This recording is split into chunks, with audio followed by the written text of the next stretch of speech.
Olá, está começando mais uma edição do São Lucas 24 Horas. E com a chegada do inverno, as temperaturas mais baixas trazem não apenas a necessidade de reforçar os agasalhos, mas também um alerta importante para a saúde dos idosos. Nessa época do ano é comum o aumento das queixas de dores articulares, além das dores musculares, e também um número maior de quedas que podem ter consequências graves para essa faixa etária. E para entender o porquê isso acontece, quais são os riscos envolvidos e como prevenir essas situações, convidamos o médico geriatra, Dr. Diogo Richter. Seja bem-vindo novamente ao São Lucas 24 Horas, doutor. Muito obrigado, Gabriela. É um prazer estar aqui. E hoje nós vamos falar, então, caiu a temperatura, tá chegando, o inverno, os dias mais frios, e consequentemente algumas coisas mudam na nossa saúde também, e principalmente nos idosos. E eu gostaria que o doutor começasse falando, que é um pouco do tema da nossa conversa, sobre a questão do aumento das dores no inverno. Isso é um mito ou é verdade, doutor? Acontece mesmo ou não? É verdade, não só nos idosos, né? Os pacientes mais jovens, quem já quebrou algum osso consegue perceber. Mudança de temperatura, mudanças do clima, quando fica mais pesado para a chuva, tudo isso aí dá dor mesmo, e é bem comum nos idosos, principalmente a dor articular, né, nas articulações. E o que acontece, então, com o organismo para reagir a essa questão do tempo, doutor? Existem várias teorias, né, como muitas das coisas que acontecem no cérebro a gente não entende, mas as principais que a gente tem assim, mais evidência, que talvez seja isso mesmo, no frio acaba que o líquido sinovial, né, o líquido que fica nas articulações para lubrificar, ele acaba ficando mais espesso, acaba cristalizando um pouco mais. E com isso aí fica um pouco mais rígida a movimentação, e por causa desses cristais, pode ser que isso seja uma causa da dor. Além de porque, com o frio, nossos receptores, né, ficam mais sensíveis. Então, tá sentindo frio, ele fica mais ativado por causa do frio, e o da dor, consequentemente, vem junto. Sendo essa uma das causas. E também que no frio a gente quase não se mexe, né? A gente fica sentado no sofá, na cama. E com isso também esse líquido fica com forma mais cristais, e por isso também é um dos motivos de dar dor. Também. E até mesmo a questão, não sei se teria relação, o doutor falou sobre a questão articular, mas também muscular, e até da tensão de tentar se segurar o frio, né? Você acaba ficando mais O nosso contido. músculo acaba fazendo aqueles tremores de frio, né? Que o objetivo dele é criar calor para conseguir combater o frio. Então, esses tremores é esse o objetivo. Nisso pode acontecer algumas vezes a dor do paciente, né? Por causa disso. E junto com essa questão das dores, nós temos também o aumento nas quedas dos idosos, né, doutor? É perceptível esse aumento agora também nos dias mais frios. Qual que é a relação também? Lógico, tem essa questão articular que o doutor comentou, mas o que mais torna isso suscetível ainda mais nessa época do ano? Os idosos, eles, na grande maioria, são a população que são mais sensíveis ao frio. Eles têm doenças que tornam essa suscetibilidade maior, diabetes, pressão alta, que acaba alterando um pouco mais, elevando mais os níveis, e principalmente a artrose, o desgaste das articulações. Com isso, esses pacientes são muito mais suscetíveis a ter dor, com isso, rigidez articular, então maior dificuldade para movimentar. E com isso tudo vai levar a mais quedas, né? Além de porque no frio usa mais roupas, a movimentação fica menor, a gente fica mais parado, então todo esse destreino que vai acontecendo, tudo isso acaba acarretando nas quedas, né? Além de que no frio agora, essa época do ano, acho que perceberam o tanto de chuva que deu, né? Toda essa questão do piso fica mais escorregadio, a umidade que se forma no chão, as paredes começam a suar. Tudo isso aí pode predispor a quedas nesses pacientes. É uma sucessão de fatores que acabam acarretando isso. E, doutor, quando a gente fala de queda, é algo muito sério também, né? Porque uma pessoa jovem, uma criança que leva uma fratura, muitas vezes, tem uma recuperação diferente do idoso. Então, quando a gente fala sobre isso, causa ainda mais preocupação no caso desses pacientes que são que tá com uma idade um pouco mais avançada, né? O doutor poderia comentar sobre esse fato também? Claro. Quedas nos idosos, principalmente não nos idosos, mas ali na época dos 50 anos de idade, começam a acontecer primeiras quedas que vão ocasionar fraturas, né? Começa a ter incidência maior de osteoporose, principalmente nas mulheres. E ali começa fraturas de úmero, principalmente dos braços, né? Seguidas por fraturas de coluna vertebral, e um pouco mais para frente, ali nos 60, 70 anos de idade, começam as fraturas de fêmur, de quadril mesmo, que daí é a principal causa de morbimortalidade nesses pacientes, né? A fratura de quadril, alguém que sofre uma fratura de quadril, acaba por Na população masculina um pouco mais, população feminina um pouco menos, mas metade desses pacientes em 6 meses acabam indo para uma instituição de longa permanência, perdem muita capacidade de fazer suas atividades, eles acabam evoluindo com fragilidade, que é uma síndrome geriátrica, né? E cerca de 20 a 30% desses pacientes, um pouco mais nos homens, acabam evoluindo a óbito no primeiro ano depois de uma fratura. Então, para imaginar que uma queda pode desencadear tudo isso aí, né? Além de, claro, se não for fratura de fêmur, dor nas costas, uma fratura vertebral, dor braço, né, limitação da mobilidade, diminuição de atividades, então todo prejuízo não só do paciente, da qualidade de vida, mas também o prejuízo social, vai precisar de alguém para cuidar, alguém para ajudar, então é uma sucessão de fatos que leva a uma coisa muito séria no final. E que a gente, né, às vezes pensar que é algo tão simples, levou um escorregão, né, que pode acontecer, mas ele tem tem que ter esse cuidado, né, doutor? E falando um pouquinho mais sobre essa questão do idoso, também da saúde dele, no inverno acontece que muitas vezes a gente, como o doutor disse, não sai de casa, né? Acaba ficando mais restrito ao ambiente, né, de casa. Isso também gera outros fatores. Então, além das quedas que podem acontecer dentro de casa, tem a questão emocional também, de contato com outras pessoas, certo?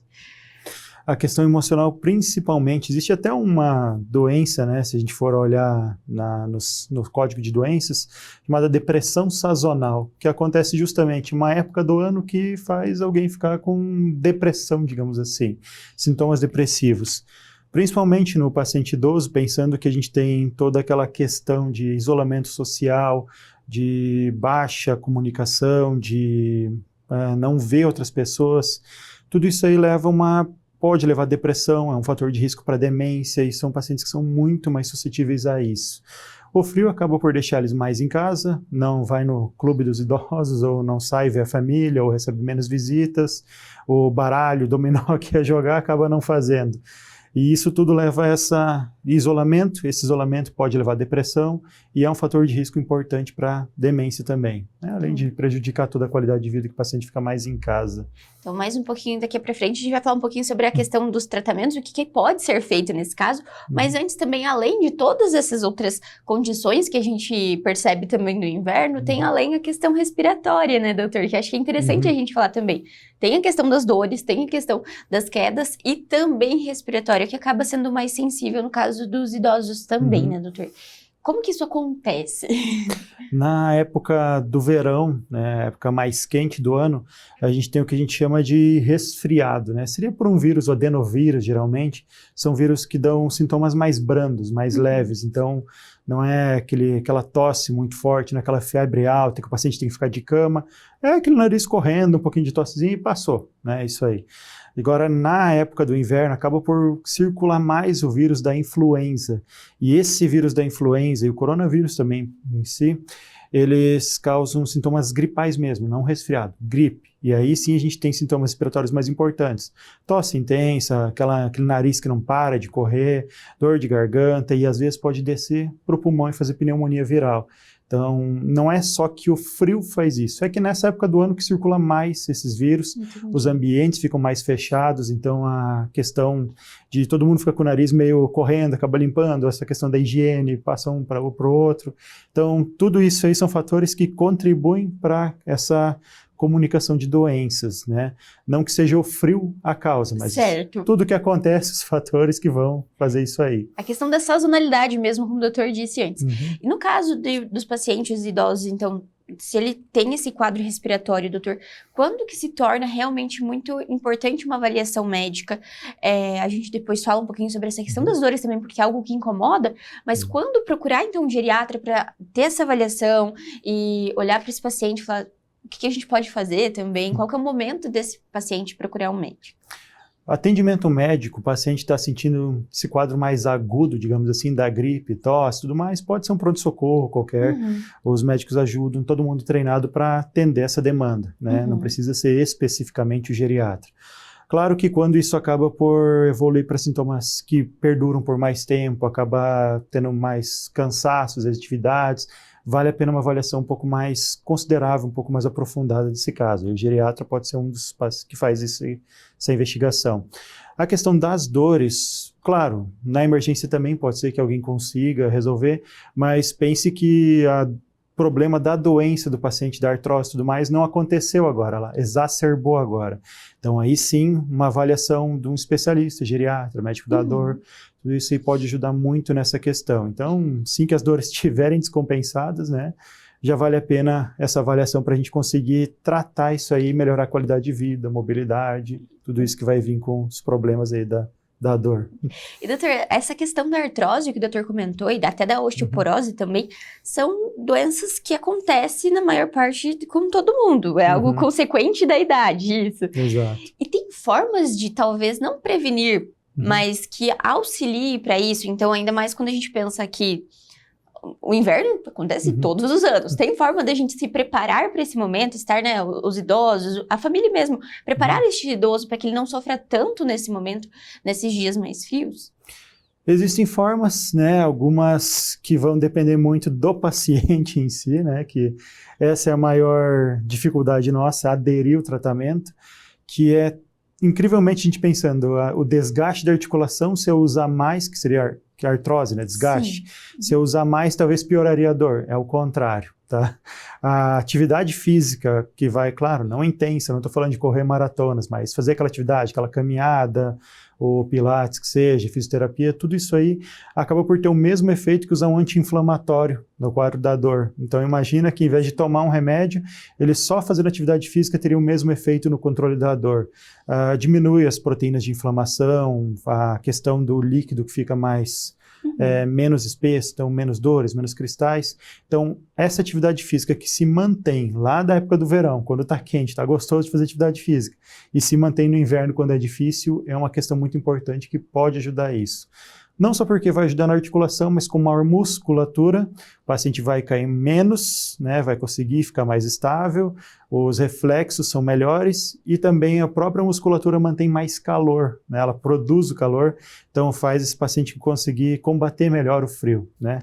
Outras questões que podem ajudar a manter essas articulações quentes, né, então agasalhar bem, calça grossa, né, usar aquela calça por baixo para manter quente, sempre que for sair, agasalho, cachecol, o que puder ali para evitar essas perdas de calor, mas principalmente as articulações manterem quentes, né? Principalmente pernas, que é onde é que geralmente a circulação é um pouco mais lenta, né? Menor do que como se fosse nos braços, e ali acaba por ter o frio fazer mais efeitos, então agasalhar bem ajuda bastante nisso aí. Demais é fazer todo aquele cuidado da atividade física e o agasalho ali no final, na época do inverno. Doutor, essa questão da atividade física, tem formas também de fazer dentro de casa mesmo, né? Ainda mais se esse idoso tem alguém que possa auxiliar, então é importante que não só o idoso tenha consciência, mas principalmente a família que acompanha, né? Que está por perto. E essa questão de auxílio, de preparo também é importante. Então, o doutor poderia explicar um pouquinho sobre como que a família pode auxiliar também nessa questão de exercício mesmo e tudo mais? Sair no inverno é ruim, né? O vento batendo e tudo mais. Claro que quem tiver em casa aparelhos, esteira de caminhada, bicicleta ergométrica, fica muito mais fácil de fazer tudo isso, né? São opções. Ou em quem mora no prédio e tem academia no prédio, por exemplo, né? Então ali, tudo mais quente dentro do prédio é melhor. E a família levar esse paciente, né? Ajudar ele, incentivar ele a fazer essa caminhada, não só ficar ali, comprei a esteira, tá ali. Fazer ele, não, vamos caminhar, vou caminhar junto com o senhor, vou ajudar o senhor. Então, participar da atividade faz a aderência aumentar muito, né? E no caso, o idoso ou idosa, né, que vivem os casais ainda, não só um familiar, não só o marido ou só a mulher fazer, mas levar junto o cônjuge, isso faz a aderência melhorar muito, torna também a atividade mais gratificante, mais satisfatória, né? Então, dessa forma a família consegue ajudar. Contribui a questão de realmente colocar todo mundo ali para fazer a atividade. E no final acaba que todo mundo ganha também por estar participando, né? E, doutor, a questão da alimentação no inverno também muda, né? Acaba que a gente come mais, tem alimentação mais pesada muitas vezes. E como que isso também interfere na saúde do idoso de modo geral? Principalmente quando a gente pensa em picos glicêmicos, né? A gente acaba comendo mais massa, né? Na época do inverno. As sopas, o enholine, que é muito bom, mas são massas, né? E massas, carboidratos, acaba diminuindo a quantidade de carne. E essa questão acaba por fazer maior descontrole do diabetes, né? Esses picos glicêmicos também podem fazer um pouquinho de tontura, mal-estar, prejudicar um pouquinho os reflexos, um pouquinho de sonolência que acontece, né, ali depois do almoço, principalmente. Mas essa questão da alimentação mais pesada também pode interferir em pacientes que são um pouco mais sensíveis, o idoso principalmente, mas quando se alimenta muito, a pressão costuma ficar um pouquinho mais baixa, que o sangue se concentra mais ali para o estômago, para a região do sistema digestório, e nisso aí acaba tendo a pressão um pouco mais baixa, facilita ter tonturas e facilita ter quedas, né? Então uma alimentação, claro, tem que ter a quantidade de nutrientes ali ideal, né? Proteínas, carboidratos, mas tentar fracionar um pouco mais durante o dia, ajuda até a esquentar um pouquinho mais, né? Come uma sopa agora, come um caldinho depois, então fica o dia inteiro quente ali, aquecido. E isso ajuda também a evitar esses picos glicêmicos e também essa questão da hipotensão por ter uma alimentação muito grande, né? Olha só que interessante, isso também é um fator que muitas vezes a gente não relaciona nessa questão da glicemia, mas que faz diferença também.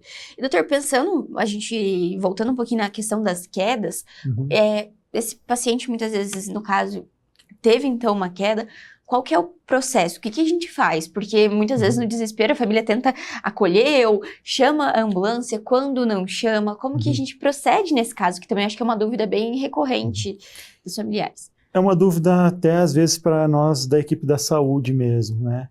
O que a gente precisa é ver se esse paciente está em condições de conseguir ficar de pé e ser levado, né? Certo. Se tem trauma da cervical, bateu a cabeça, a cervical, o pescoço acabou por dobrar muito, então a gente se preocupa muito com essa região, a gente preza por deixar o paciente deitado e chamar a ambulância para levar numa maca rígida, né? Agora, se vê que o paciente caiu, bateu as costas, mas foi algo mais de leve, ele está até querendo levantar porque não está com muita dor, dá para ajudar a levantar devagarinho e ver se fica tudo bem. Mas o ideal é levar para uma avaliação que às vezes tem muitas fraturas ocultas, né? Depois falo um pouquinho mais sobre as fraturas ocultas, mas nessa questão de levantar o paciente, a gente vai mesmo avaliar a dor. O paciente está com uma perna que ele não consegue mexer, não vamos levantar ele, né? Obviamente, porque pode ter uma fratura de quadril, alguma coisa assim.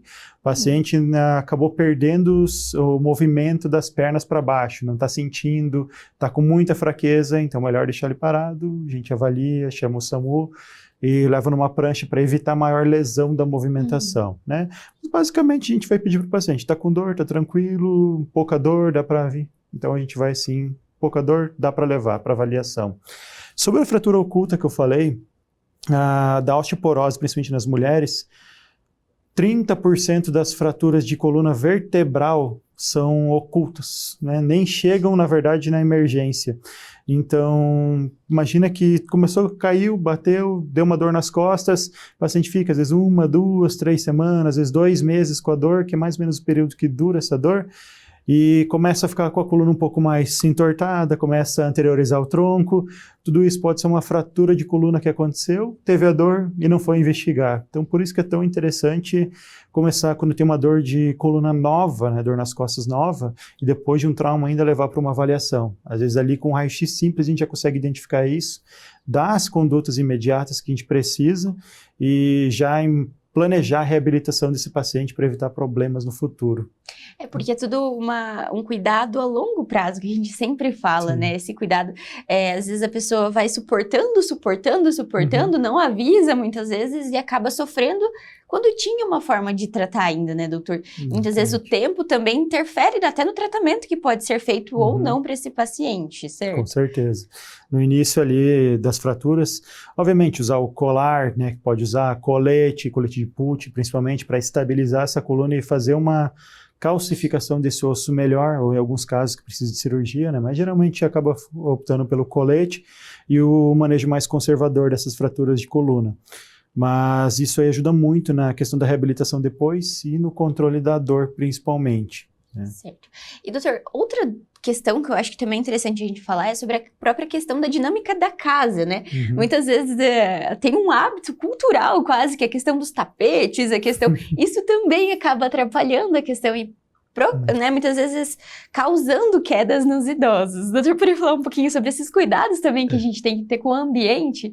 A gente querer ir na casa de todo mundo, tirar o tapete, tirar a escada, se desce, colocar elevador, a gente queria fazer todas essas coisas, né? Principais lugares de quedas dos idosos: banheiro, né? Então, que o piso está liso, box, né? Que molha ali na hora do banho, foi lavar as mãos, pingou no chão, então fica liso esse piso.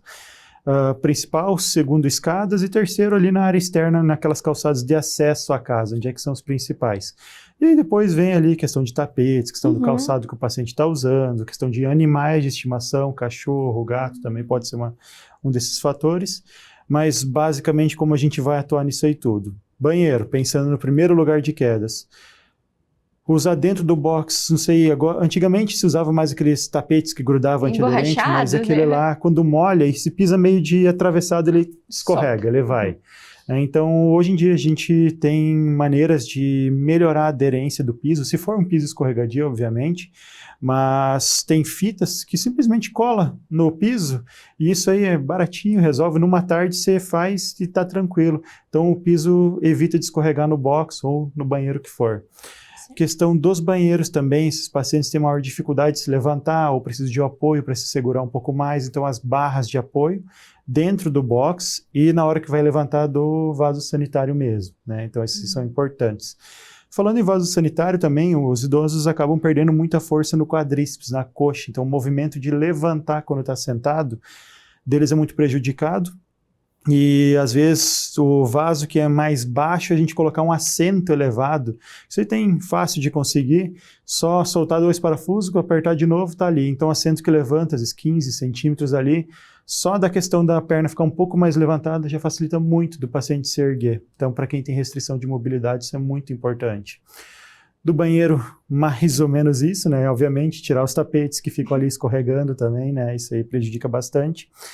Partindo para as escadas, se a gente não consegue trocar de casa, a gente tem que adaptar o que a gente consegue. Então essa mesma fita adesiva que usa no banheiro, usar na escada para evitar de pisar de forma errada, ali, escorregar. Ter sempre o corrimão bem firme, né, para esses pacientes conseguirem.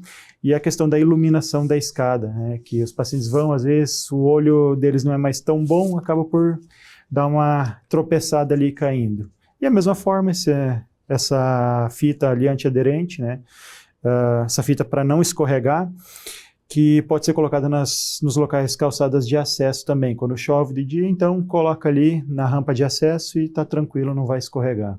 São, como o doutor disse, algumas alterações, adaptações da casa para que maior segurança de todos, né? Exatamente. Também. Porque muitas vezes acaba que nem sempre tem um cuidador ou algum familiar o dia todo. E muitas vezes pode acontecer do paciente, né, ter uma queda e ficar esperando o socorro por muito tempo, né, doutor? Então, tendo também formas de tentar auxiliar para que isso não aconteça é muito importante. Né? Existem até dispositivos hoje, claro, a tecnologia evolui, então com isso surgem novas coisas, mas existem dispositivos, tipo uma pulseira que o idoso coloca no pulso, então quando ele cai de um nível mais alto para um nível mais baixo, estava de pé, caiu no chão, esse dispositivo já faz tocar o celular da pessoa que seja o contato de emergência, filho, cuidador, alguém, então já vai ter esse aviso. Olha que bacana. Também existem, tipo um aparelhinho que fica no pescoço, então o idoso caiu, ele precisa de ajuda, ele só aperta ali, pronto.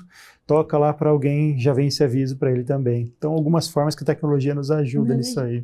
Doutor, quando a gente fala sobre essa questão de idoso também, que eu acho que antes da gente encerrar a nossa conversa, é porque a gente está pensando idoso, mas o idoso é uma pessoa que envelheceu. Exatamente. E muitas vezes a gente lida de formas diferentes também, até mesmo essa questão de adaptação da casa.